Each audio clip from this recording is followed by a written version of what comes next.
I got a call one day. Your ex-wife, Cheryl, has offered me $1 million to take you out. There's a gunman trying to shoot my husband. Oh my God! It's my husband's ex-wife. He's trying to kill us for years now.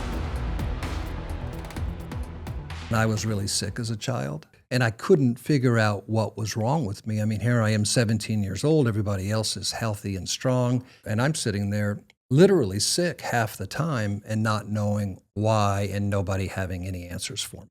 And I wanted to see if I could find a practitioner that could help me. So I found a practitioner, a very famous practitioner named Dr. Bernard Jensen, who's basically one of the grandfathers of the natural health or natural wellness movement. And I started going to his seminars, then I started going to his classes, then I started studying with him. Basically, I learned from him the power of detoxification. And that's when my whole life changed. I went on a cleanse, a detox program. And within 6 months, my entire health completely changed. When I started to heal my body and how quickly I healed, I was never going to stop talking about natural health. So I started helping people for free. I started consulting with people. People are like, oh yeah, you're the guy who does all the cleansing. It's like, yeah. Okay, well, can I come in and consult? Like, yeah, sure. And I was giving free information, and I did it every day for 5 or 6 hours a day. And then they started referring people to me. And so one day I'm sitting here consulting for free for 5 days, 6 days a week. And I said, I have to start charging. It's like draining. Yeah, I was just going to say, like, that doesn't pay the bills. It's not sustainable. No. Yeah, it's not sustainable. No. So I did. And I think I started charging them $40 a consultation. And then all of a sudden, 6 months later, 9 months later, I'm booked out for 4 months, 5 months. So I raised my prices to $60, and then I'm booked out for 9 months. And then I raised my prices to $120. Same thing happened. And then year after year after year, and at the peak of my nutrition consulting practice, which was in Santa Monica, I had a 2.5-year wait to get in to see me. So when did you meet your wife at this point, and what does she think? At the beginning, around the beginning of it, because she came to me as a client. All right. So she was a very famous stunt woman, and she had been dropped on her head in a Steven Spielberg movie called Back to the Future with Michael J. Fox. Oh yeah. So the hoverboard scene. Right. Okay. When they went over or through the bank, and they went over the big fountain. There's a big fountain. And there's a hoverboard scene. Well, the stunt coordinator released them too early, and she hit one of the columns and 18 feet, dropped her, and they dropped her on her head. You can actually see it. It's still in the movie. They left it in the movie. And if you slow-mo it, you'll see her hit the column, drops her, boom, 18, hits her head, shatters the entire eye socket. She redlines right there at the movie on the set. They rush her to the hospital, and then over the next several years, she has 7 reconstructive surgeries done to her face.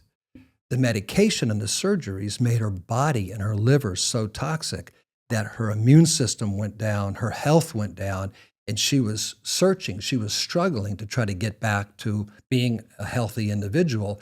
Somebody recommended that she comes to me. She comes to me as a client. I get her on a nutrition supplement program, and in 4 weeks, 5 weeks, she's like, oh my God, I haven't felt this good since before my accident. So all I did was detoxify her liver, refeed her body, build up her cells and her nutrients in her body, and she was a new person. And in the course of this, you guys started dating? We didn't start dating yet. She was married, and so she started going through a difficult relationship with her husband and separated years later. And then she comes into my clinic and she's like, no, I'm separated. And I'm like, oh, okay. She goes, you want to go on a hike? And I'm like, okay. I was single, never been married. And so we went up to Angeles Crest and took a full day and went on a hike and fell in love. Was she still, during this, was she still doing stunts, working as a stunt woman? She got bigger after that. Yeah. Well, she had a lawsuit with Steven Spielberg. They settled. Right. And she was very well known in the industry. And so she became, she ended up doing the Charlie's Angels, and she ended up doing a Lethal Weapon with, Mel Gibson and Rene Russo. She did, just a lot of the Poison Ivy and the Batman. She did a lot of the really the biggest movies. Okay. And did you have kids with her? I did. Okay. Yeah, 2 daughters. All right. McKenna and Brianna. I know that this turns into a grouping of supplements or something along those lines. Yep. That you start slowly, like how did this turn into that? Like, So I'm a nutritionist. I'm a technician. You come to me and you have a problem with your thyroid, or you have a problem with headaches or depression, whatever. First thing I get you to understand is that depression is not a deficiency of Prozac, right? Mhm. Your headache is not a deficiency of Tylenol. So I get that. I lay that groundwork. We understand the medications that you're taking, they're not going to fix the problem. They're going to suppress the problem. So as a technician, I'm only as good as the tools that I have. Well, I'm having to buy other companies' supplements, Metagenics and Standard Process and all these companies. And of course, being extremely steeped in the natural world, I'm like, well, I don't like this supplement, but I like this one. And I wish this one had these 2 ingredients. I wish this one had these 3 ingredients. And in my mind, I'm picking these supplements apart. A lot of them are made in a marketing department. Some of them are made in a clinic, but most of them are made in marketing departments. They've never created the products in a nutrition clinic where you have to slay the dragons of illness every single day for 9 or 10 hours a day. So I start formulating with no label. I just start batching them myself at night. I start formulating these really powerful products. And that was the beginning of a very well-respected brand. It was my first company, my first brand, and it was called Nature's Secret. Became a household name, and took the company public probably 6 years after I developed it. how long is all this happening over? What period of time? Is this a 5 year or 10 years or? So I grew Nature's Secret from 0 to about, when I took it public, it was about a $500 million market cap.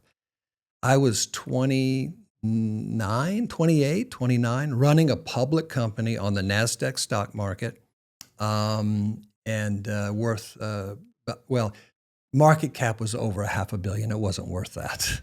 Okay. Probably worth a fifth of that. How long, and how old are you at this point? 30, 29, 30. That seems like a lot of success in an industry that you have no experience in. Never had a business class before in my life. Right. Never had a business class, never had any formal training. The only thing I'd been trained in is how to take a sick body and to get it well. And the best training was myself. Right. My own story, my own healing journey. So it's grit, man. What? It's all grit. How long does this go on? Nature's Secret start to merger 6 years. Okay.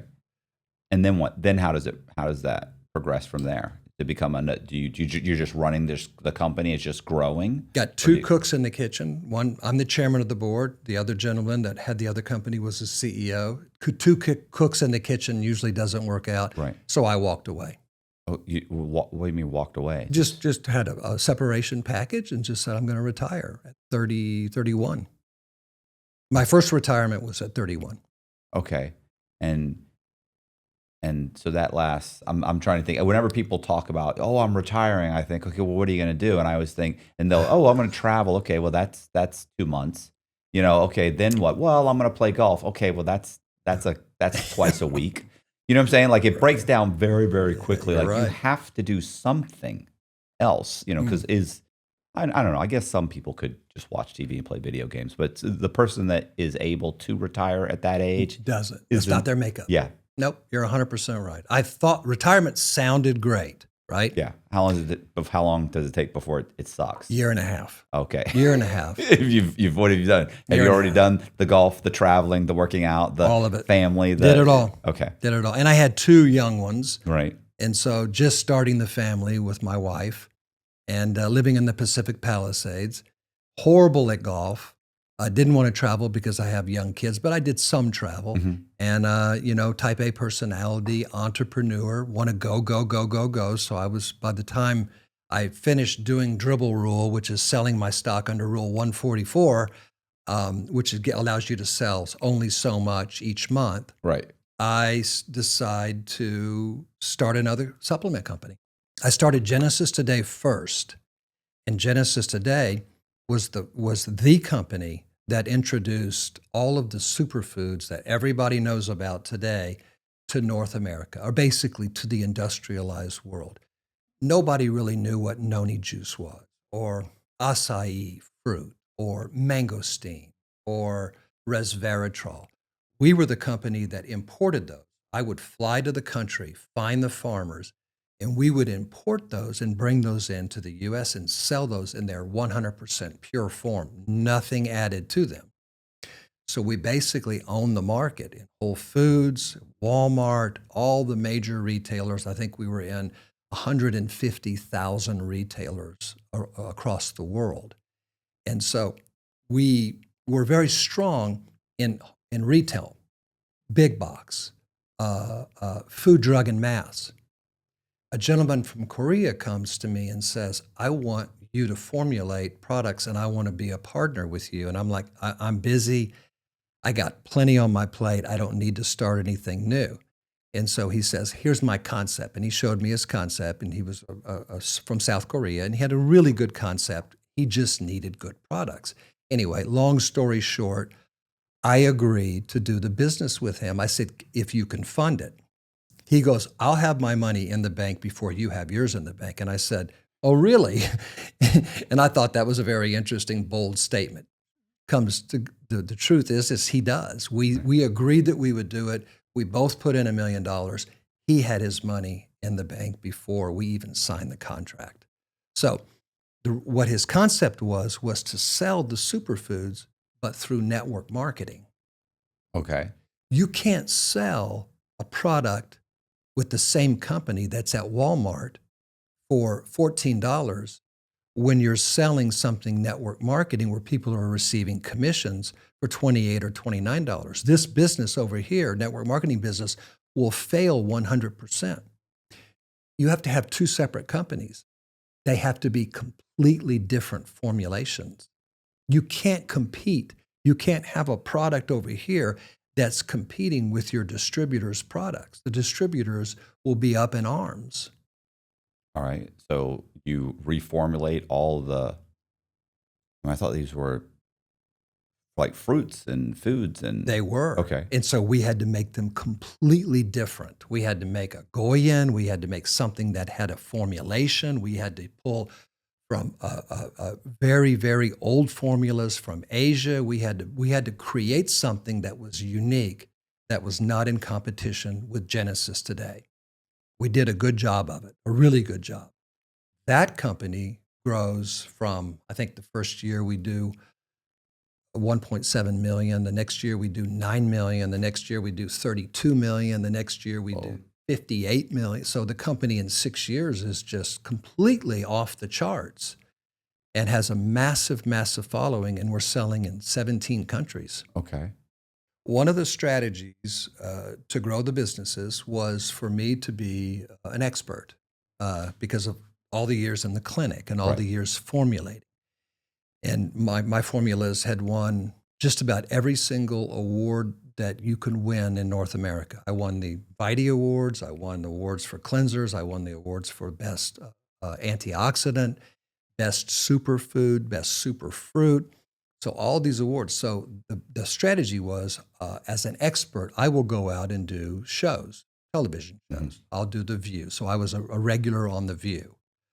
I would do Dr. Oz. I was a regular on Dr. Oz. Matter of fact, when Dr. Oz wanted to know about a certain plant or a certain superfood, the first person he'd call would be me. Lindsey, tell me about this. Is this thing legit or not? Is this good or is it not? Has it got human clinicals? He would ask me about that plant because he knew that I understood plants.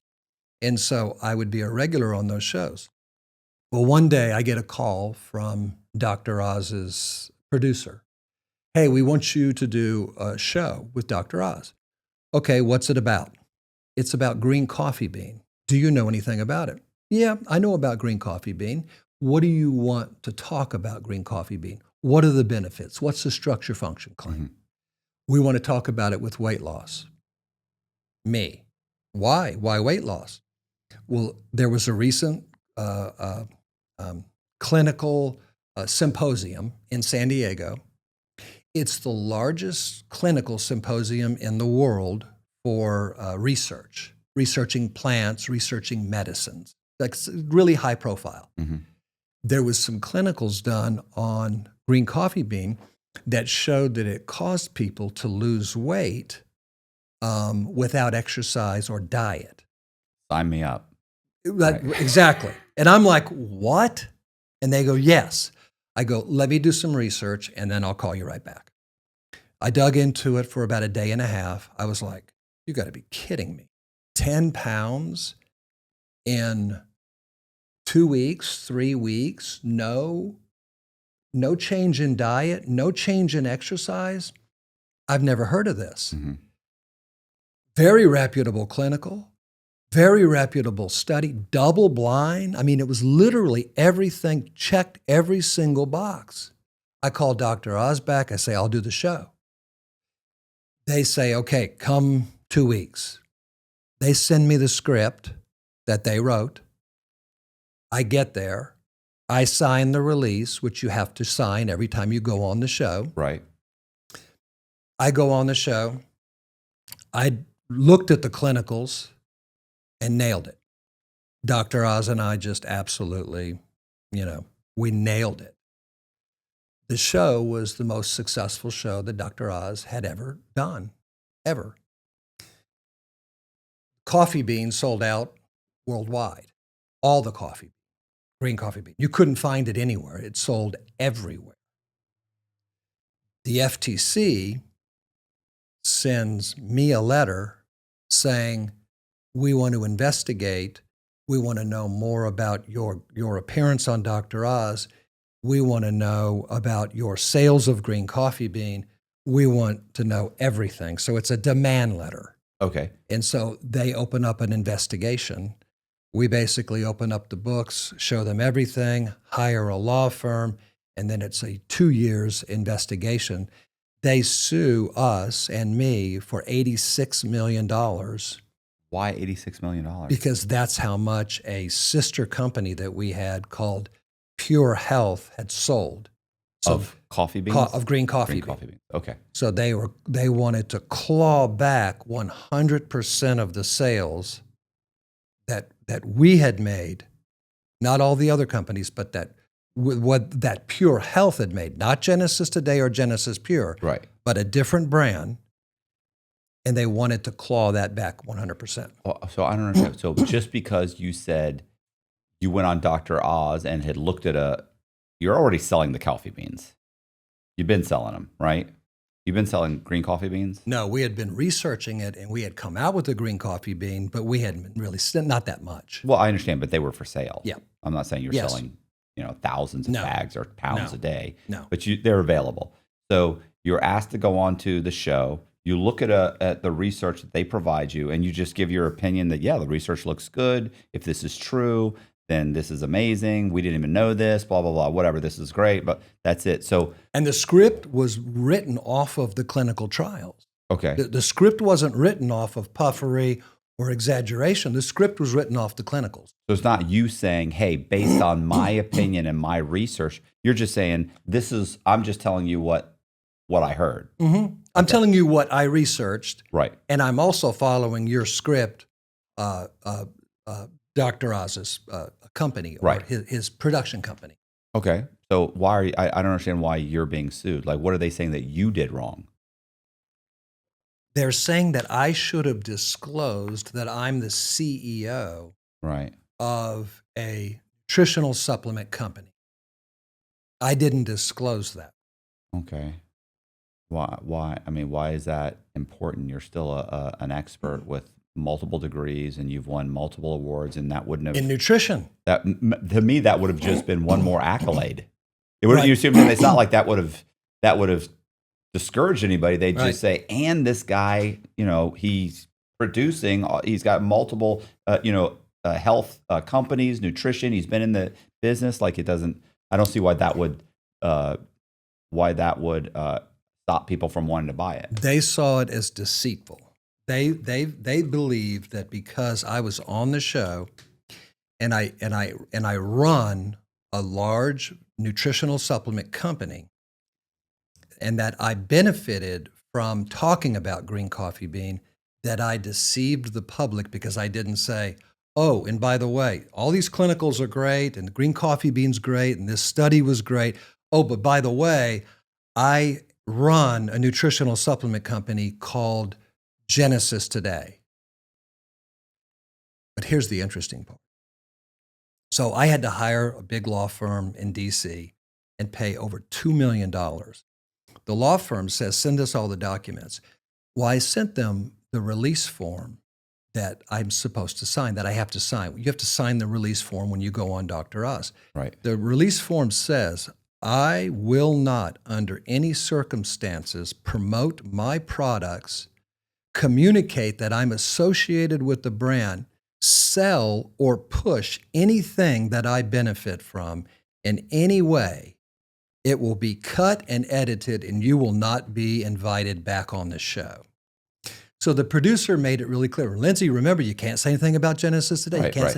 So I know that because I've done so many of these shows. And so all of a sudden, when the lawyers send that to the FTC, the negotiation goes from 86 million down to 59 million. Mm-hmm. Then it goes to 34 million. Then Right. it goes to 31 million. Then it goes to 27 million. Then it gets stuck at 21 million. Then it becomes almost this save face. Yeah, they want to win. They need a win. They don't want to just say we fucked up and leave. So then what they do is they call, this is when Dr. Oz had to go in front of Congress for, I think, a whole week. It was on C-SPAN. He gets grilled about weight loss. That was this show. Right. That was the show that he and I did that had massive results. Ratings were crazy. People couldn't believe that you could lose weight. And he gets grilled by Congress because he's telling people about weight loss. Now, you tell me that the drug companies are not putting pressure on that man. Right. Because what he's doing is he's saying, look, there's alternatives to all this medication, to all these expensive meds, to all these chemicals, to all this stuff that people are taking. I've been using Mando's whole body deodorant, and let me tell you, you can use it anywhere. Pits, balls, thighs, and even your feet. Mando's powered by mandelic acid, so it stops odor before it even starts. It blocks odor all day. I'm talking 72 hours. I love the scents too. My favorite is bourbon leather. It smells amazing. You can choose from other fresh options like Cloverwood and Mount Fuji. And the best part, no baking soda, no parabens, just clean, safe deodorant for your whole body. I've added Mando to my daily routine, and honestly, I feel fresher and more confident. It works way better than just showering alone. Use promo code COX at shopmando.com to get 20% off plus free shipping. Once again, that's promo code COX at shopmando.com. And he's over here pointing to all these herbs and all these plants and all the diet and all the natural stuff that you can't patent. And so you think they don't want their pound of flesh from him? Yeah. They don't want people to know that there's an alternative to natural medicine. To pharmaceuticals. So now I'm gonna give you some conjecture. I'm gonna give you just a concept, and I don't have any evidence. They want Dr. Oz. That's his biggest show. They're going to get to him through me. Okay. So they come after me for 86 million. The lawyers push back, and it goes all the way down to a no-fault settlement for $9 million. I don't pay a penny. Who pays that? The company, Genesis Today. Oh, okay. $9 million, save face, no-fault settlement. And I'm sitting there saying, I spend my entire life helping people. I have helped millions of people on this planet. I'm not talking about hundreds of thousands. I'm talking about millions of people. And I go to work and work 10, 12-hour days and I'm a self-made man, and I pay millions and millions of dollars in taxes. And I have to now be attacked by my own government. While I spend my life helping people, I'm now attacked and made to look like a fraudster. I'm out. I walk into the board of directors one day. We had a board meeting, and I won't tell who was on the board because there were some really, really powerful people on the board that most people would recognize or know. And I take the keys and I throw them on the table and I say, I'm done. Whoever's the largest bidder, I'm walking. And they're like, come on, let's start the meeting. They think I'm joking. Mm-hmm. And I'm like, I'm not. I'm done. I'm not going to kill myself, serve humanity, build something that's green and that doesn't pollute, that doesn't discharge, that doesn't cause any harm to anybody, doesn't do anything, doesn't hurt anything. All it does is give and educate and help people. And now I'm being attacked. I'm not going to do it. I'm not going to spend my life like that. And I walk away. Yeah, it took me 10 months and a battery of lawyers to negotiate, but I create a separation agreement and walk away from the two companies that I spent 10 years building. Are those companies still in existence? No, one is, one's not. Okay. Yep. Did it get sold or just went under? Went under. Okay. Is that the one with the green coffee? Yes. Green coffee. Really? Yes. Why? I told them, I said, you guys are not running this right. And I said to them, they were making some mistakes. They were forgetting the customers.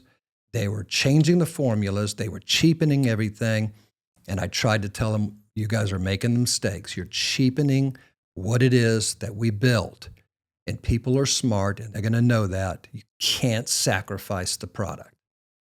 You're going to go under. I told them, I said, you'll be out of business in 2 years. I was 1 week off. 2 years and 1 week, they filed for Chapter 11. So during this whole time, once are you retiring again? Mm-hmm. Okay, it's basically retired. Are you retiring again? So you're retired. What's happening with the stunt woman wife? So we actually divorced in 2009, and for the children's sake, we try to work it out. So this is prior to you stepping away from the company. Stepped away from the company in 2013. Oh, okay. Mm-hmm. So just prior to that, you had divorced. Divorced, and then we tried to work it out because the girls were still young. They were still high school, just beginning of high school. So we're trying to work it out, and so we're on again, off again, mm-hmm. on again, off again. Finally, I decide I'm going to buy a place in downtown because I don't want to continue with a difficult, strenuous relationship. And so I buy a place, on again, off again. But we had divorced in November of 2009. All right. Okay. So I meet somebody, Okay. my current wife, Molly. We fall in love. We start dating. You fell in love before you started dating? You started dating, then you fell in love. That's usually how it happens. Yeah. Sorry. Well, fell in love, started dating, fell in love, and fell in love quickly. Right. And that's when all of a sudden, the whole landscape started changing. In what way? With Cheryl. Okay. We had, I think, off again, on again, that she thought, well, we're always going to be together. Yeah. So all of a sudden, she sees me for the first time, dating somebody else. You don't like that? No. How long do you marry Molly? Mm-hmm. Okay. Yep. And Cheryl did not take that well? Didn't take it well at all. Okay. No. And it was interesting because she started small. She started like, okay, I want this. Okay, I'll give it to her. I want the house in Spanish Oaks. Okay, I'll give that to you. That was a lot. Okay, I want this and this and this. Okay, so everything was okay for the children's sake. Right. And then it went from I want this to attacks. And then it just kept every 6 months, it just kept amping up. But you're divorced already. Right. right? Yep. So why am I giving you anything? We're divorced. We have a settlement. Why would I give you? Why give her anything? Well, Because you don't want to keep fighting, because I don't want to fight, and I don't want there to be tension with the children. right? So I want to try to have a cohesive co-parenting. I want the children to get along with Molly. I want the children to get along with people that she was going out with because she was dating.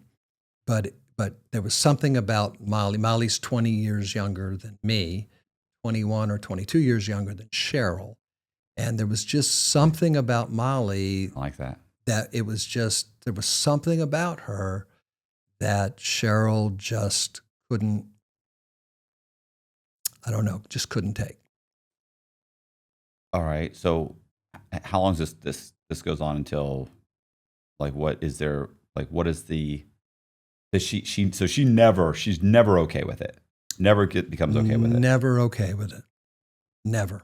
No matter how hard Molly tried, no matter how many letters, no matter how many what is it, olive branches? Right. And no matter how many times, she was never ever okay with it. Were you living in Dayton? At what point? Well, at what point do you move to Dayton? So I moved to downtown Austin. I moved into the place called the Austonian, Okay. and that's the beginning of the separation, Right. and that's where all of a sudden it starts to heat up. Then I sell the Austonian and move to the Ashton, which was across the street, which was an apartment because I was spending more time in Ohio. Then we build a house in Yellow Springs, Ohio, that took 2.5 years to build. And that's, at that point, is probably 2015. I moved to Yellow Springs, Ohio. Okay. And Molly and I are married. And then when the house is finished on Grinnell, the house in Yellow Springs, we move into that house. All right. So I sell all my assets in Texas. And now I'm in Ohio full time. Oh, okay. Okay. I'm sorry. I was thinking the house was in, because that's, The house that Todd purchased. yes. That's the house that I built. And that's not in Dayton. It's in No, Yellow Springs. Yellow Springs. Okay. That's where I'm Yep. keep thinking. Yep. So Well, it's they're right next to each other, right? They're next. little tiny They're towns. Right here. From here to that house is 25 minutes. Okay. So, and you built that house Mm-hmm. For us to live in for the rest of our life. because it's an amazing house. It's beautiful. Yeah, it is. Yeah. Nothing like it. It's wasted on Todd. Yeah, I stayed in the guest wing. Guest room. Yeah. Wow. And yeah, everything, that the tile, like everything, is just super nice. And what's so funny is that I never put down the blinds. Like the whole walls are just straight Glass. the glass. Floor to But- ceiling. But like when I went in, Todd was like, hey, you can lower those. You feel uncomfortable. And I'm thinking, how could I feel uncomfortable? It's completely surrounded by nothing but nature. Like Forest. yeah, it's nothing but trees. Like there's nobody out there. Yeah. It really feels, I hate to use the word isolated, but Yeah. it's you're definitely out there alone. Like at no point was I concerned walking around, Peaceful. slept with everything, never put those blinds down. Yeah. Do you see the spa downstairs? I did. He Yeah. asked me if he's like, you want to turn on the spa, go in the spa? And I just felt, yeah, no, I'm okay. Yeah. Me and him hanging out at the house together in the spa. I don't know. But think about it. Isn't that a natural setting for a nutritionist, a natural path to Oh, yeah. build? If you think about Yeah. it, I built that to recover from all the years of being a type A entrepreneur of building companies. Because what you do is you sacrifice your body, your nervous system, right? You're going and you're churning and you're burning. And I built that house for Molly and I built that house to try to go back and heal Mhm. and undo some of the damage that I did by driving and building these companies so hard.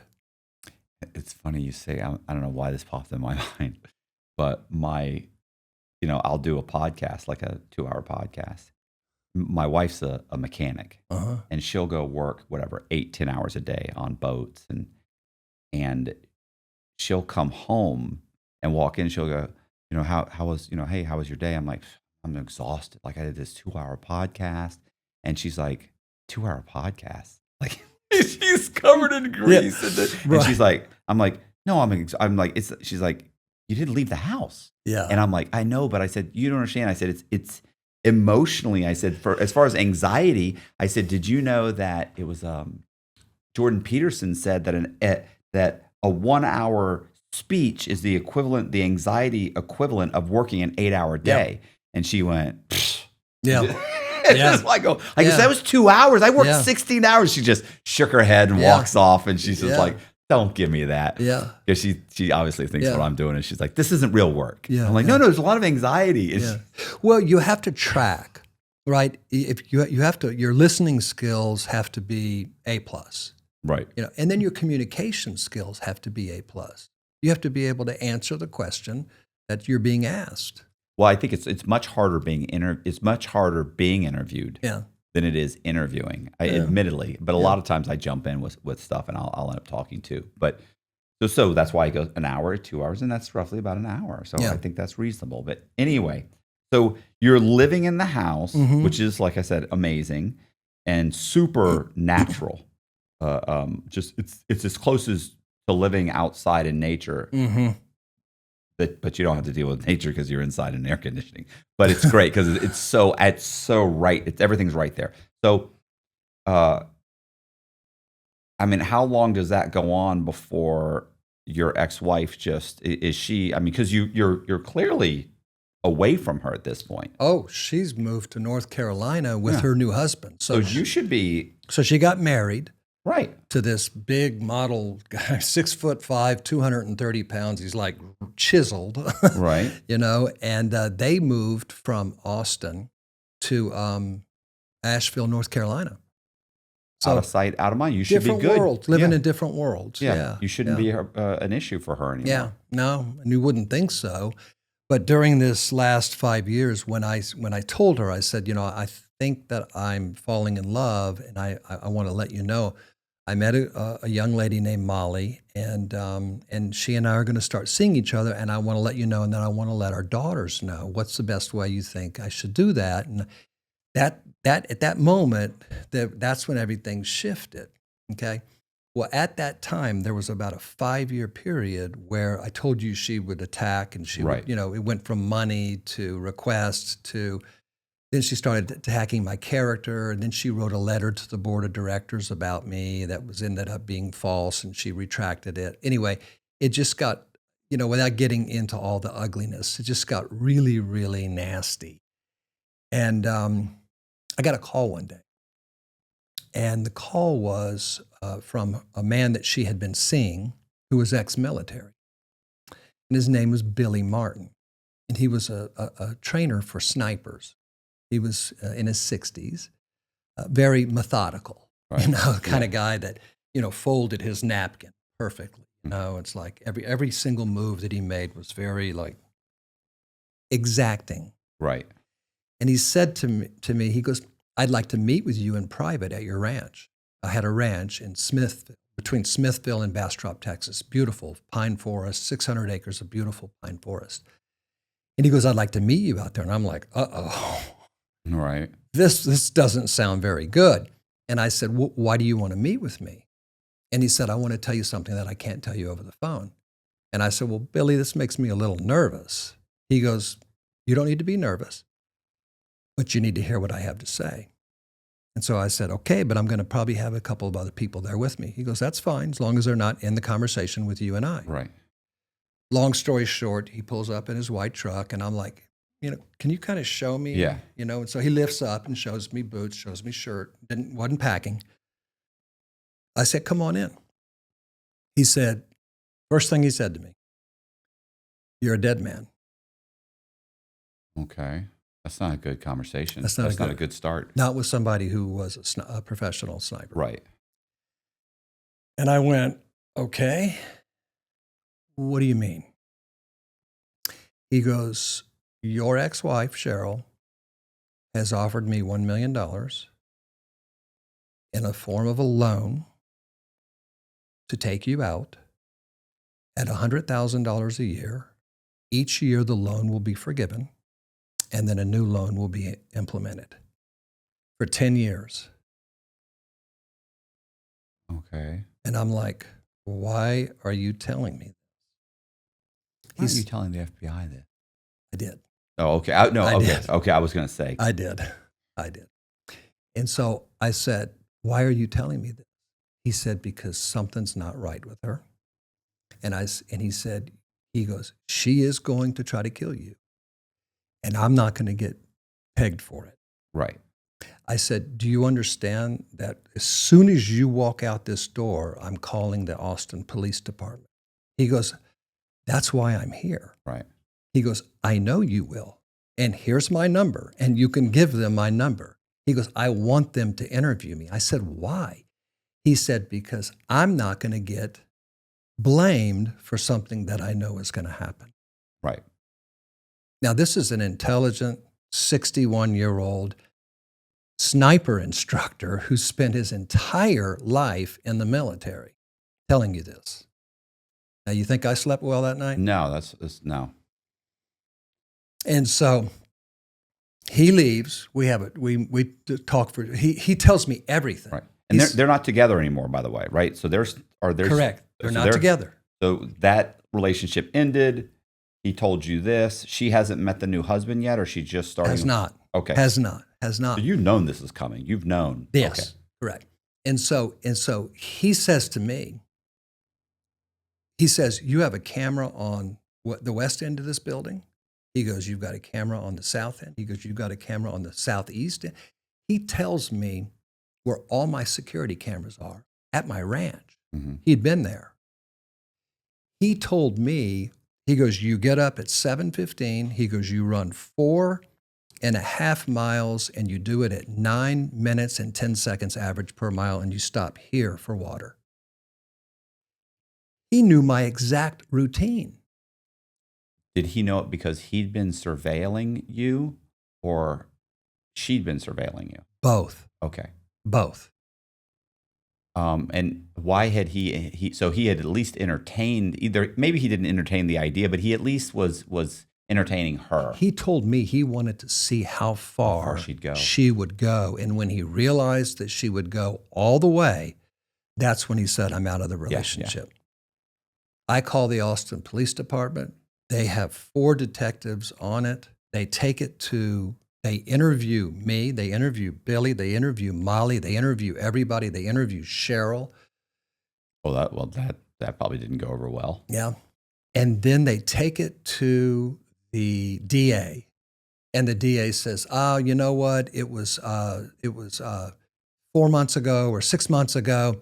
We have murders and we have all these horrible things. We're not going to pursue it. Well, I can kind of, I mean, I hear what you're saying. I kind of understand. Like, I think she could beat it as, hey, sour grapes. Sour grapes, exactly, Yeah. exactly. Yeah. Like, I think that's the problem. He's like, that's not the slam dunk would be that he agrees to do it. Yeah. And then, of course, they fake the whole thing, you know. They wanted to see money exchange is what they wanted to see. Right. And so he had already, the relationship had already soured, Right. and it's too late for him to go back and right. Yeah. So I sent them a letter. I said, you're making a mistake.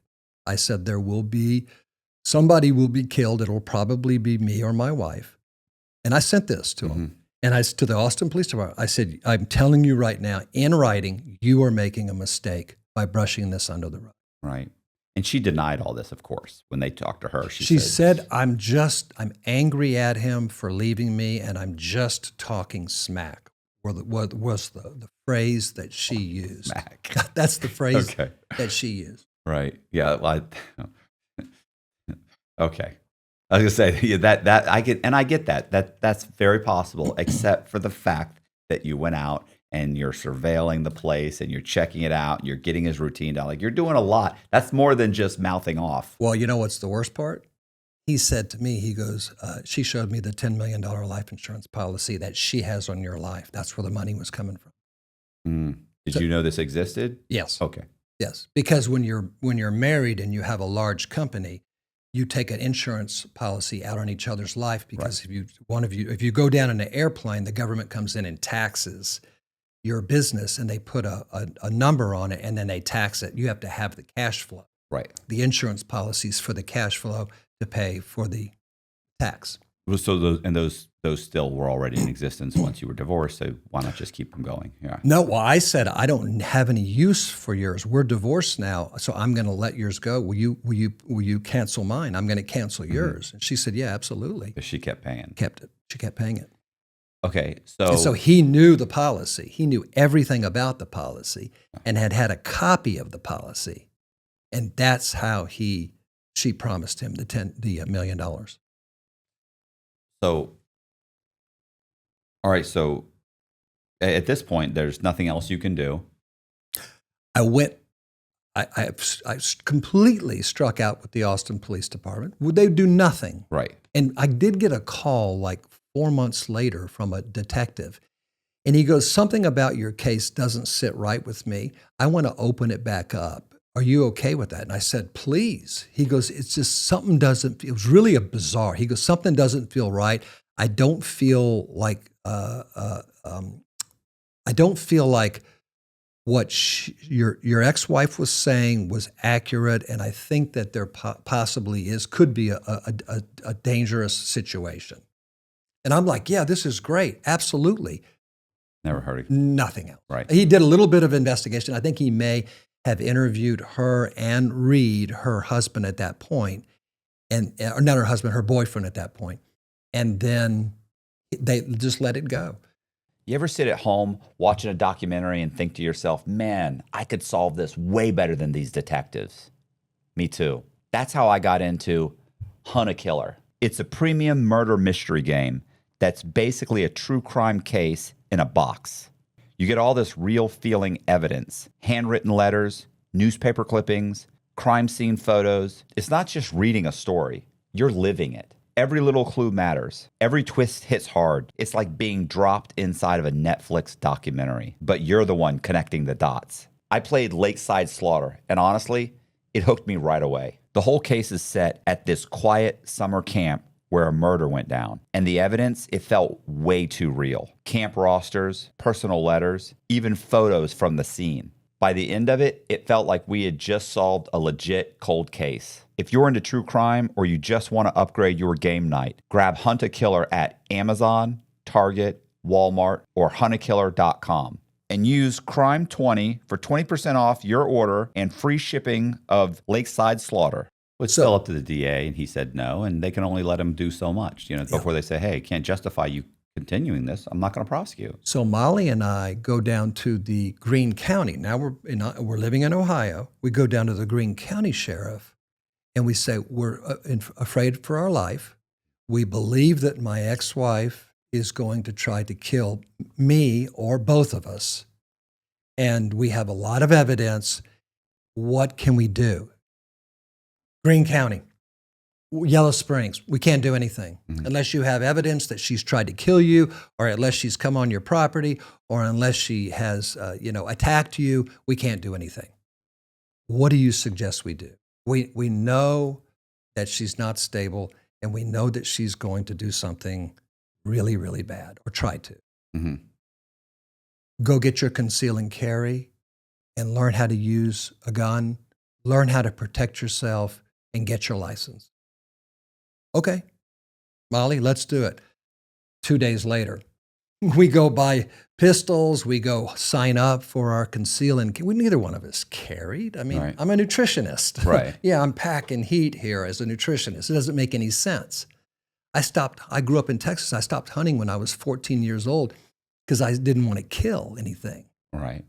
And so we go and buy pistols and get our conceal and carry license and do what he said. Okay. I mean, are you practicing regularly, or you just get the gun, you go a few times? Go a few times. Okay. But I mean, I know how to use a gun. Okay. I grew up in Texas and I shot a lot until I stopped hunting Right. completely. Got beat up by my brothers for stopping hunting. Right. It's like, what is wrong with you? We all hunt. It's like, not me. So how at what point do you come and had you already built Yep. the house? So Mhm. are you living there? Living there. Yeah. And so you're just living your life. Yeah. And we have a lawsuit out against Cheryl. Oh, okay. Yeah. So there's a lawsuit, and it's gone on and on and on. There's been depositions, and the attorney's like, did you tell Billy Martin to kill Lindsey? And she's like, we've got the depositions. Well, yeah, I did. But I was just talking smack. This is all on deposition. Then the other attorneys asking her the same question. Do you have a life insurance policy? How did Billy Martin know about the life? I mean, all these questions that you just can't answer. Yeah. Yeah. It's just pretty damning. it's so damning. And so it just makes it more difficult for her, more difficult. And it's all based on her actions. And now it's out there and people know and it's so obvious. Did you to me, I would take comfort in the fact that there's no way she does anything. I said that to Molly. Right. She would that'd be the dumbest, that would come straight to her house. Molly's instincts were right. Right. Okay. So guy's like, oh, there's no way. She's bad. Everything she's done is on deposition. It's under oath. She's admitted everything. She's going to lose the lawsuit. Mm-hmm. There's no way she's going to do anything. Molly, Lindsey, I got a feeling. I got a bad feeling. Man, when your wife tells you that, intuitions, you better listen, because their intuition is usually a lot better than our logic. Yeah. A lot better. And her intuition was scary, spot on. And she was having these dreams of a man, huge man in a black overcoat walking down that driveway at Grinnell.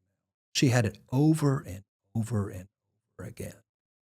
And then the police report later on shows him walking down the driveway, texting her. Okay, can we jump to that day? Yeah, February 12th, 2020, 11:08 a.m. And so real quick, you've got surveillance cameras all around your house, correct? Yeah, well, you saw them. Yeah. Yeah, everywhere. All right, but you also have a gate. Was the gate, because I saw the house, there's a fence. Well, there's a 12-foot gate. Yeah, in the front, and the gate the fence extends what? All the way around the property. Okay. The entire property is completely fenced. Yeah, I didn't know, because where I was staying, you can't even see. I couldn't even see the fence. It's just forest. So, okay. So what are you come home or? We get up. I'm retired. Right. Have been retired for, what is that? 5 years now, 5.5 years. We go into Yellow Springs. We do what we normally do. We go to the Emporium. We get coffee. We get breakfast. We go to Tom's Market. We get some groceries for the evening. We go to a office building that we purchased and that we were refurbishing and just redoing as a project. And then we go home. We're driving home. It's February, so it's cold out.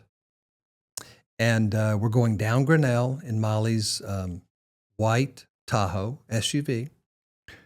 We get to the driveway, and we look down the driveway, and there's a SUV, and there's two cornfields, one on the right past our property, and there's a cornfield on the left.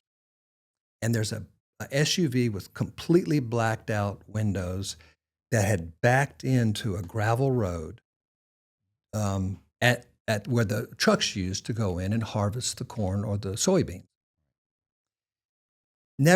We lived there, I don't know how many years, 5 years, 4 years. Never seen a vehicle parked in that gravel road. It's February, there's no corn, right? Right. It's wintertime. So it's just a flat field. There's nothing there. I think to myself, that's really, really odd. And so I don't really say anything. And so Molly pulls in and she says, I'm going to get the Amazon. Amazon had left something at the gate. I said, I'm going to grab the mail. I'm like, kind of like a little uneasy. I go over to the mailbox, which is about 25 feet away. I pull the mailbox lid down and I reach in and I look out my peripheral vision, and the car, the SUV, starts to creep out on Grinnell and turn towards us. At that moment, it's like two knives going in my kidneys, my adrenal glands. My body dumps adrenaline. The adrenal glands sit right on top of the kidneys. It felt like somebody had stabbed me with two knives, and I kind of went like almost collapse, and all my adrenaline dumped into my body. And I went, oh shit, something's not right. And so I close the mailbox and I walk back to the car, and I specifically try not to look. I don't look at the car. The car's creeping down Grinnell. Yeah. And I'm like, every step, something's not right. This is not good. I get to the car. I left the passenger. I never drive. Molly always drives. I left the passenger door open. As soon as I got to the car, I put the mail down. I said, give me your gun. It's the first time I'd ever left my gun at home. I always carried my pistol. Always. It's the first time in, I don't know, 2 years since we had them, that I didn't have my gun, my pistol. I said, give me your gun. She didn't say a word. She lifted up the thing and she took her 6-hour 365, handed it to me. I took it. I chambered around. I didn't keep a chamber around in it. She didn't keep around in it because the children. Right. I chambered around. As soon as I chambered and put a round in, a man with a green camo ski mask walks up, fast walk, to her car, her window. He's 6'5". He's 230 pounds.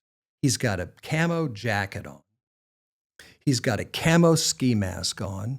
He's got gloves on, and he's got a huge black pistol with a silencer barrel on the end, but no silencer, just the grooved barrel. Oh, okay.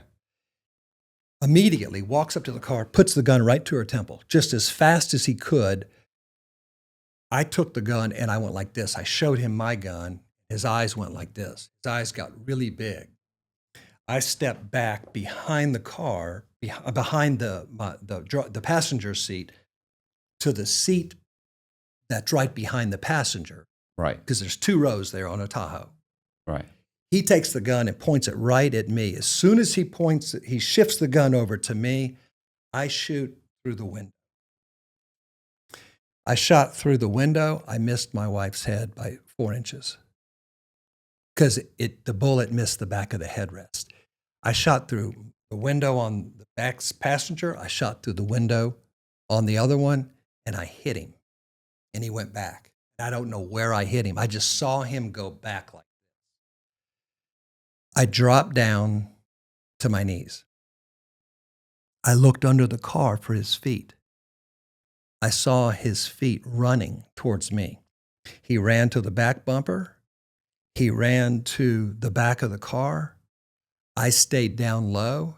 He comes around like this with the gun, and I shoot up 2 times, and I hit him. But when you're in a gunfight, you don't know if you're hitting someone. All you're doing, it's happening so fast as you're seeing bodies. You see him flail. He's flailing. He's running towards me, which didn't make any sense at all because I knew I hit him. Well, the adrenaline must have been shooting through him too. He might not even notice. The adrenaline is off the charts. Yeah. And people say fight or flight. There's not fight or flight. Right. There's not. There's fight, freeze, fight, and then attack. Right. That's what there is. And there's a lot of people will freeze in that situation. He comes around. I hit him 2 times. I can hear Molly screaming, literally screaming for God. She's on the phone with 911. 911's hearing all the gunshots and hearing everything that's going on. And then I'm looking for his feet. I can't find his feet. I stick my head around the bumper, and he's already 40 to 50 yards down the road towards where the car was in the field. but the car's not there. Right. And so I say to him, I stand up and I go to the back of the car. I point my gun at him and I say, stop, stop or I'll, and I'm yelling it like a command. And I'm saying, stop or I'll shoot, stop or I'll shoot, turn around, stop or I'll shoot. And he turns around. As soon as he turns around like this. And as soon as he turns around, boom, boom, I shoot 2 more times. He drops to his knees. I run towards him as fast as I can. And I'm trying to beat on him. And I can't because I'm running so fast. I'm out of breath. My adrenaline's going. So the barrel of my gun is going like this, and I can't stay on him. So I get to him. I'm thinking that he's going to shoot me. And when I get to him, I put the gun about 2 or 3 inches from his left temple. And I say, show me your hands. And I'm yelling to him. And there's people, neighbors could hear it. So that's in the police reports, you could hear the commands. And I'm saying, show me your hands, show me your hands, show me your hands, show me your hands now. And he's not responding. And so all of a sudden I hear this, and it's fluid. And he's breathing in fluid. And that's when I said he's hit. Right. Because he was breathing in blood and it was filling his lungs up. And all of a sudden he starts to go like this. And he's not coherent. He's not responding to me. He's not doing anything. At that point, SUV pulls up behind Molly, locks Molly in so she can't get out. The driver's side door opens. The person gets out with a dark hair and big sunglasses and a huge automatic weapon, goes to the front of the car and says, Lindsey, no, I'm going to kill Molly. And I'm like, oh my God, it's Cheryl. Right. I'm like, you got to be kidding me. And so I don't know. I think she thought that I was going to execute him. Right. Because I'm sitting here going, show me your hands, show me your hands. I'm not going to execute him. That'd be crazy. And I didn't need to. He was breathing in his own blood. And she runs over to the car and disappears because she's running to shoot Molly. Right. I take off running as fast as I can, not knowing, am I going to get shot in the back? Right. Get to the car, literally ran the fastest that I've ever run in my entire life. Ran as fast as I could.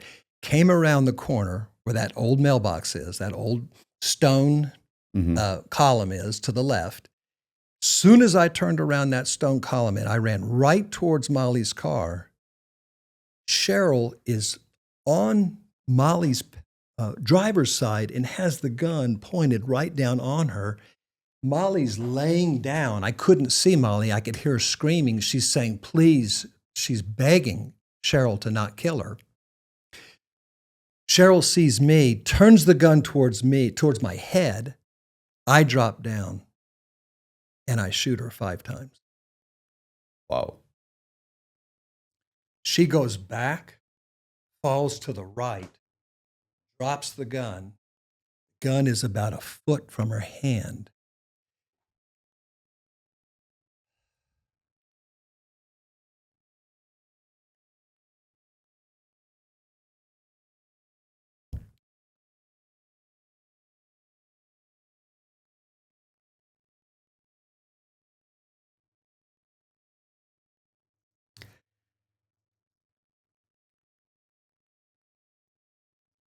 And she starts making these noises.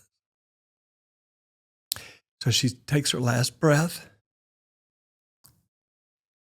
And Molly hears it and thinks that she's still alive. And I grab Molly's face and I say, it's over. I go, they're both dead. It's over. And 911 is on the phone.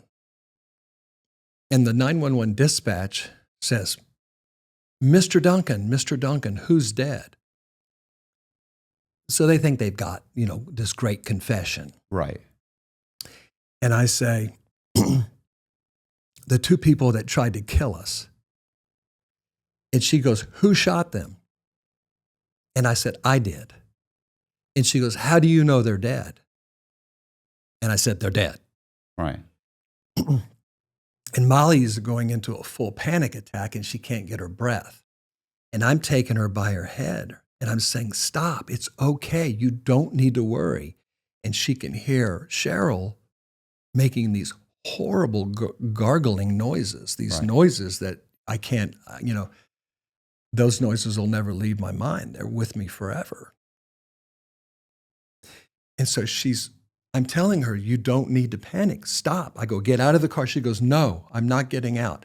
And I say, she's dead. They're both dead. You're okay. You're safe. And I said, this whole thing is over with now. The whole thing is over with. I kept telling her that. And then I said, oh.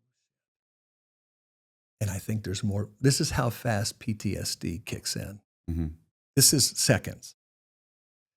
And I think automatically there's more people coming out of the car because they kept coming. Okay? The first guy came completely unexpected out of nowhere. Cheryl came completely unexpected out of nowhere. So I think there's automatically, my mind goes, how many rounds did you shoot? You Right. only have 10 rounds in your clip. Where's the other clip? Who's in the car? Who's coming next? So I say to Molly, I say, stay right here, don't move. She's trying to catch her breath. I walk around, look away from the car, walk over to the passenger side, drop my clip, put the new clip in, put another round in. Then I walk over to the car, open the door, and put my gun in the car, waiting to hear shots. Because as soon as I hear a shot, I'm going to unload my clip in Right. the car. Nothing happens. I look in the car. There's nobody in the car. I go back to Molly. I pick her up, take her away from Cheryl. I check to see if Cheryl's breathing. She's not. I heard her take her last breath. I walk her around to the corner of the car. 911 says, Mr. Duncan, are you armed? I say, yes, I am. She said, will you please disarm yourself? Will you put your gun down? I said, absolutely not. I said, I will not put my gun down until I see a uniformed police officer here. That's the only time I will put my gun down. At that time, police officer pulls up, lights on, pulls right up in the middle of Grinnell, shuts the road off right by the SUV, and he looks at me, doesn't get out of his car. I take my gun, I hold it up in the air, I walk over, I put it right in front of his hood. Mm-hmm. I let it down, my hands up, walk over, I hold Molly. He gets out of the car, doesn't do one thing. He knows that I'm not Yeah.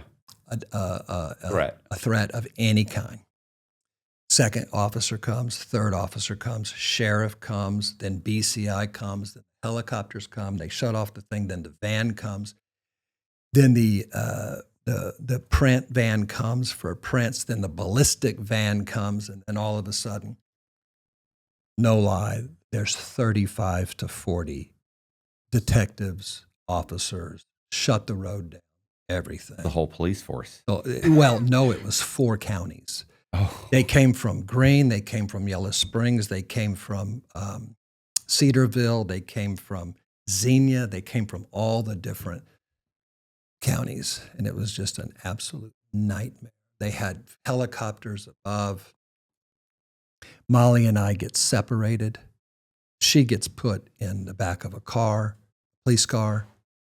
She is claustrophobic, so she goes into a panic and begs them to open the door. Let her have, just open the door for me until you leave, until we go. They put me in a separate car.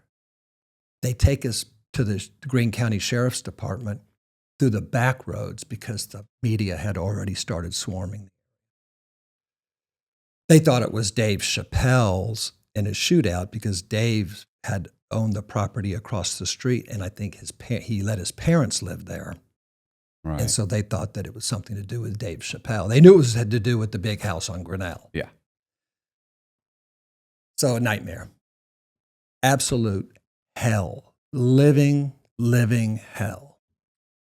What do the police say to you when they get you down to the police station and they question you? I mean, to me, it just seems so overwhelmingly obvious that it's self-defense. But then it does for me, right. But they have to investigate Yeah. everything. You got 2 dead bodies. You've got rounds everywhere. You have blood everywhere. You have shell casings everywhere. You have the windows in Molly's car shot out. The fence, holes in the fence. I mean, it's just like an absolute horror scene. Mm-hmm. And my dogs across the fence just going crazy, barking like crazy. Like, are they going to attack us? I go, no. Here's their names. Just say their names, and then take them back to the house. We couldn't go in our house. They took all the computers. They took everything. Are there surveillance cameras outside of the front? They weren't working. Oh. The cameras had been off. We had never used them. We had never really, needed to go in and check anything. And so the system was not working. But what was really interesting, what was really kind of crazy, is one of the deputies was walking by the scene between Molly's car and Cheryl and Reed's car. And when they walked by it, he looked in the car and he saw himself. There was a phone on a phone holder, and he saw himself on the phone. And so he backed up and he walked forward again, saw himself again, and then he went like this, and he's like, I'm being filmed. And then he walked over he called the sheriff, Sheriff Fisher. He says, Sheriff Fisher, come here, look at this. He goes, I'm being filmed. We're on film right now. They had set up cameras, 3 cameras. They had bought 3 white cameras and spray painted them the color of the trees, bolted them into the trees, and they were videoing the whole thing. And they had communication devices. So they were communicating with each other. Okay. Was it just for that time, or had they been watching you? They'd been watching us. When they did the investigation, they found they had been there 9 months and 12 months before. And the Reed had walking down the driveway, that Molly, the dream that Molly had, right, had actually happened. And she kept having that dream over and over again. And she didn't understand why. And he's like, I'm walking down the driveway. I see a dog. It's a gray colored dog. It looks like a pit bull. It might be a bull mastiff. And there's a coppered colored dog. One looks really strong and really aggressive. Here he comes now. He's driving through and then this is their right. texting. They're casing the place out for over a year. So just like with the sniper, she had your movements down. Everything. Knew where we went in the morning, knew when to wait, knew where to set the cameras up, knew every single step that we made. What was the plan? Just to execute the 2 of you? Kill us. They had written out notes. They had notes written.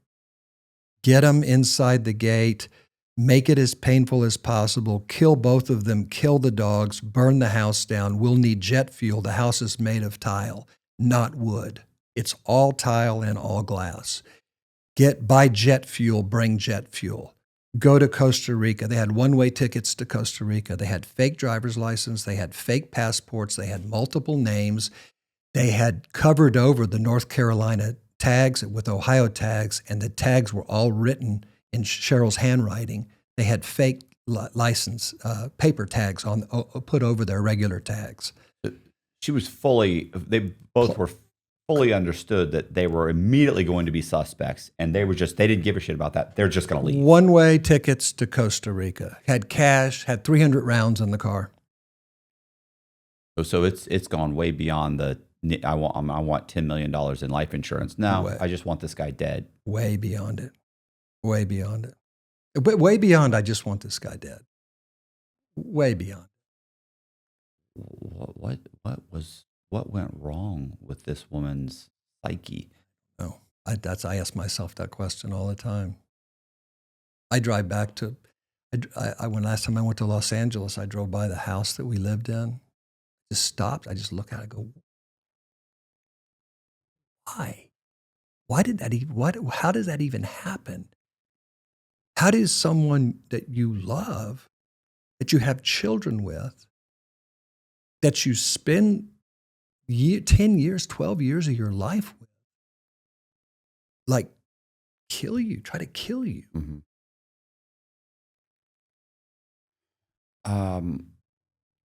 So when you got to the police station, they've seen all but they haven't seen anything yet. They didn't start investigating until the case was so serious. They didn't start interrogating us until BCI, Bureau of Criminal Investigations from Columbus, Mm-hmm. rolled in there. Several of these guys rolled in there, and then they all came in. Then they're like, tell us what happened. You know? You go through the story. Through the whole story. And then they say to me, they go, where were you trained? And I say, what do you mean? They go, well, you've had training before. They go, do you know how many times you shot your weapon? And I said, no. I know I changed my clip. Right. They go, you shot your weapon 10 times. They go, do you know how many times you hit your target? And I said, no. And they said 10 times.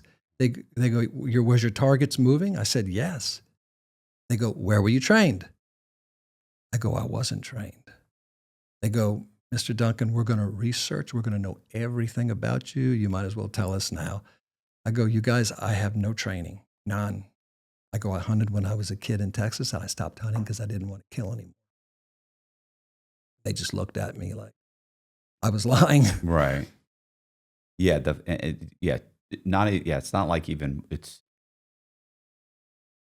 two men with weapons firing at one another, moving. The likelihood that they hit every single time is very unlikely. Yeah. This is two people.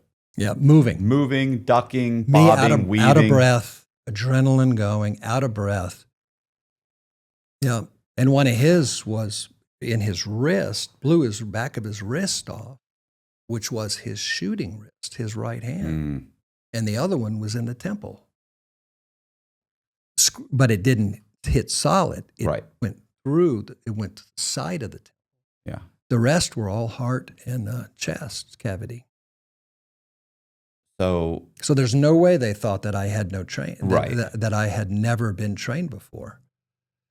At what point, like during the first interview, when they interview you, did you feel like at the end of the interview they were like, okay, I think this is a self-defense? Or did you never? I never thought it. I just told them everything. They said, can we swab your mouth? I said, sure. But I'm saying, did you get the feeling from them like they were thinking, oh, this is self-defense? I didn't care. Oh, okay. No, I was so traumatized, and I was so, I told them. I even told them, I said, when they put the gun to Molly's temple, I went on the hunt.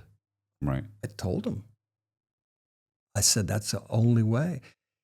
They go, did you ever think that you were going to get shot? I said, I knew I was a dead man. They go, how did you know you were a dead man? I said, when he was coming around the back, I go, I actually held my breath, and I went like this. Right. And then I shot. They go, why? I said, because I knew I was going to take one or more rounds. Right. I said, I didn't want them to kill Molly. I said, so I held my breath because I knew I was going to take a round, and all I wanted to do was kill him. Survive long enough to, you knew you were a dead man when the sniper probably showed up and said you were a dead man. You've been knowing this is kind of coming. But they knew when I said knew I was going to take a round, so all I wanted to do was kill him so he didn't kill Molly. You don't tell that during an investigation. Yeah. I think they knew. Yeah. They knew. They had, there was mask. They pulled a mask off of the guy. They said, do you know? They said to Molly and I, they said, in different rooms. They said, "Did you know who the man was?" And I said, "I had no idea." I go, "It was probably a hitman, hitman number 3." Right. They go, "What do you mean?" I told them about Billy. And there's another one I haven't told you about, Chad. And they said, what if we showed you a picture of him? Would you be able to recognize Molly's husband? Reed's husband? Cheryl's husband? And I said, yes. Here's the picture. Oh my God, that's Reed. Yeah. I had no idea. No idea it was him. I just knew it was some huge guy. Had you ever talked to him before? Yeah. Yeah. Absolutely. Had Yeah. a mask on. No, I'm saying, but you knew. Okay. Yeah. And you, when you'd had conversations with him in the past, had they always been civil? Except one time during a deposition. Oh yeah, that's right. During a deposition, we had words one time. And he got really disrespectful. You must really question relationships now. Do you feel like you just can't trust anybody, or? I don't feel like you can't trust anybody. I just feel like you.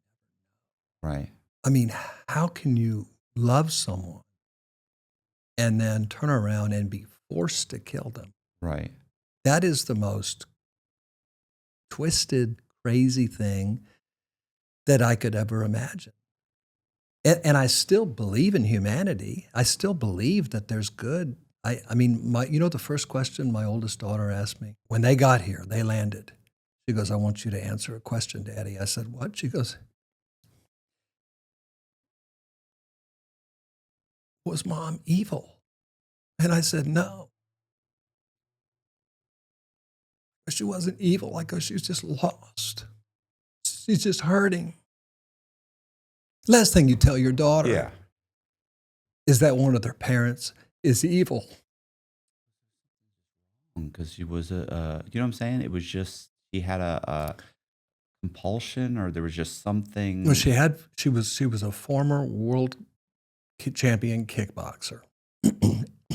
She beat everybody in 4 weights. She grew up with 5 brothers. I think the brothers were abusive. In today's world, back then, it wouldn't be considered abusive. Right. 1966, Yeah. 67, 68. In today's world, clearly it would be considered abusive. She always wanted to be a boy. She always wanted to be one of the brothers. She always wanted to go with him and do things with him. They were, "No, you're a girl, you can't go." So she starts doing karate. The karate makes her feel like she's somebody strong and she's good. She excels in karate. She ends up becoming a 6th-degree black belt in Shikai karate. She ends up fighting at bars and winning. Then she ends up doing kickboxing and ends up with world titles, beats everybody in her weight, then goes up a weight, beats everybody, goes up another weight. Hollywood sees her and says, "My God, this is crazy. You should be a stunt woman. You'll make a lot more than you will kickboxing." This is back before MMA and all that. So then she starts making tremendous amount of money doing stunts until they drop her on her head. So she was very aggressive. She was very capable. She was an expert shot. She could break a gun, a pistol down 10 times faster than me and put it back together. She could break a pistol down and put it back together in 60 seconds, maybe 65 seconds, the whole thing. She was an expert. Your daughters, they land, they know what's happened, right? They already know. Well, the most difficult thing in my entire life was that night when they finished interrogating me. They said, "You have to call your daughters." Mm-hmm. And they go, "You have to tell them. And they can't be driving, and they have to be with somebody else." So I'm sitting there, and the police are telling me I have to call my daughters, tell them that I shot and killed their mother, and that they can't be driving a car, and that they have to have somebody with them. That's the most difficult thing that I've ever done. So they arrive. You What are they saying? Other than the question, it's just Dad, why? what's How did this happen? had they? I mean, they know all this is kind of going on. Like, I mean, are They they? know. They No. they know something's not right with mom doing Yeah. this, or so it wasn't like they had ever taken sides. Like, oh no, mom's right and you're wrong. It was always kind of like, was it always? I'm sorry, was it always kind of like, why are you acting like this? Like, why don't you just? Yes, but they played it. When you two parents are going through a difficult separation, You don't want to take one side. You don't want to take right. but they played it to their advantage. Oh, okay. They Yeah, played yeah.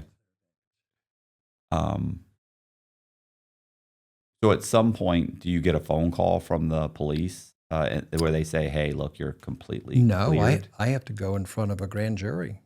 I have to go in front of right there in Greene County. I have to go in front of the DA, the assistant DA. I think there was about 16 people in that room, in that courtroom, and Molly and I were there, and they said, and our attorneys were there, and they said, Molly, you're going to go first, and you're going to be in there for about 4 or 5 hours. And you get up on the stand, you'll take the oath, and you just tell what happened, exactly what happened. And they said, Lindsey, you're going to be in there for the whole day Mhm. after Molly, and you'll have to come back tomorrow, and you do the same thing. You'll take the oath. The DA will ask you to what happened that day, and you will take your time and take them through exactly what happened. And Molly was in there 35 minutes. And I went in, and I was in there 45, 50 minutes. I told them what happened. There wasn't a dry eye in the place. And when I walked out, they said, you will be exonerated. Right. Shocked that they had a grand jury to begin with. It was a very, what is it? A lot of press. It was very. It's a lot of press. It was very visual. Everybody had followed it. And when she was a beloved stunt Oh, woman, right? Like she had a how- huge fan. Huge following. Huge. She had been on the cover of Black Belt magazine. She represented the epitome of a strong woman. Before that was a thing, Mm-hmm. you know? She was loved. And it was just all over the news. And when Molly and I finally got home, soon as we walked in the house, we turned on the TV, and there's Deborah Norville on Inside Edition immediately saying, oh, you're not going to believe what we have tonight. There was a husband and wife ambushed in Yellow Springs, Ohio, and you'll never guess who was lying in waiting. Just sensationalizing Right. the whole thing. And then TMZ, and then it's just all over the news. You just can't get away from it. And they just want to sensationalize the juiciness. A stunt woman and famous nutritionist on Dr. Oz and big $1 million house. And it's just all this juice. They're just looking for juice. Mm-hmm. And we're sitting here going, this is our life. This is a nightmare. I'm sorry that happened, but given the situation, it couldn't have ended better. Yeah. I mean, unfortunately, and you didn't create this situation. So, Yeah. but listen, out of all the ways that it could have gone wrong, that was the best possible outcome. Yeah. I mean, it may not feel like that, but when we finally went to detective, he called us in after it was all over with, and I was completely exonerated. And he goes, I'm going to do something. It's not going to be comfortable. And he goes, and you can get up and leave if you want to. He said, but I'm going to take you through all the evidence. He goes, I'll tell you that he goes, we investigated this case because it was high profile, the most high profile case that they'd ever had. He said, as if you were you were guilty, as if you committed homicide. He said, every single thing that you and Molly told us showed up to be true with evidence. He goes, you did not tell us one lie. You did not embellish one thing. He said, every single thing is backed up with the evidence. That's why it took so long. Mm-hmm. But to have to go in front of the grand jury. And that's why the DA was not interested in prosecuting the case. And he said, I'm going to take you through the evidence. And we sat there. Molly had to get up and leave because she was, I think she threw up. But we saw everything. We saw the bodies. We saw the holes. We saw the rounds. We saw the shell casings, the blood. We saw the paramedics had opened the clothing up. We saw the holes. We saw everything. It's like never has left. It's just a nightmare. Just the whole, everything he showed us for that hour and a half or however long it was just, it's like living hell. Did the cameras they had set up, did they capture images or they were just They didn't surveillance? tell us. Oh, okay. They didn't. But they had enough evidence, the handwritten notes and the, the fake driver's license. Yeah, it was pretty obvious. Yeah. Laid out pretty, there's no other explanation. Well, Cheryl's laying there. The gun was a foot from her hand, and they had 300 rounds. Oh, my. Oh. Yeah. So it was, the whole thing was just, and it doesn't ever leave you. The good thing about it is I don't ever get pissed off anymore. Because when you've been through something like that, Everything else seems trivial. every day's a good day. Because today's a free day for me because I'm supposed to be dead. Sheriff Fisher said, I'm going to be honest with you, Lindsey.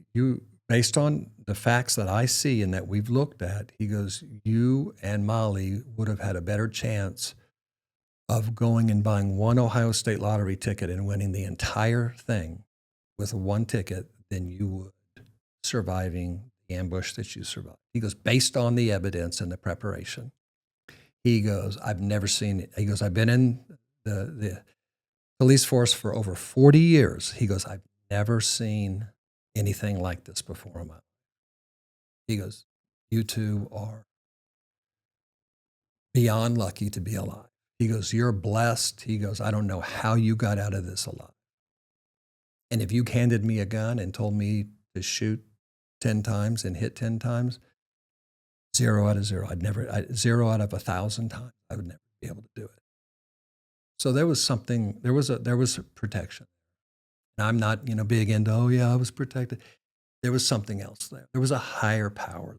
There was evil there, and there was a higher power there. And you could hand me a gun, and I could never do that, and I could try 1,000 times. I couldn't do it.